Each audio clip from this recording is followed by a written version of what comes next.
మానవ చరిత్రలో పురావస్తు ఆధారాలే చాలా ప్రాథమికమైనటువంటివి.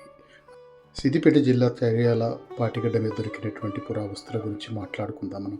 ఇక చూస్తున్నటువంటివి కొత్త రాతి యుగం నాటి రాతి గొడ్డన్లు. ఇవన్నీ కూడా ఆనాడు వాడినటువంటి రాతి వస్తువులు, పళ్ళాలు. ఇవి హాప్స్ క్యాచెస్ అనేటువంటి చిత్తుడు బిళ్ళలు.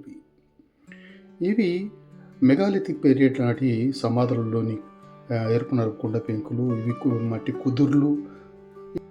ఇది ఇనుము కరిగించేటువంటి మట్టి మూస. ఇది కండే కదురు. ఇది జాస్పర్ పూస. ఇది టెర్రకోట మట్టి పూస. ఇది కూడా టెర్రకోట మట్టి పూసనే. ఇవన్నీ కూడా సతవన కాలం నాటి కుండ పెంకులు. ఇది డిజైన్ కుండ పెంకు. మరొక పువ్వును చిత్రించినటువంటి కుండ పెంకు. ఇవన్నీ టెర్రకోట బొమ్మ శకలాలు ఎన్ని ఉన్నాయో. ఇది ఒక టెర్రకోట బొమ్మ యొక్క పాదం. ఇది టెర్రకోటలో అమ్మ తల్లి, అమ్మ దేవత. ఇంకెన్నో అపురూపమైనటువంటి వస్తువులు లభించాయి ఇక్కడ.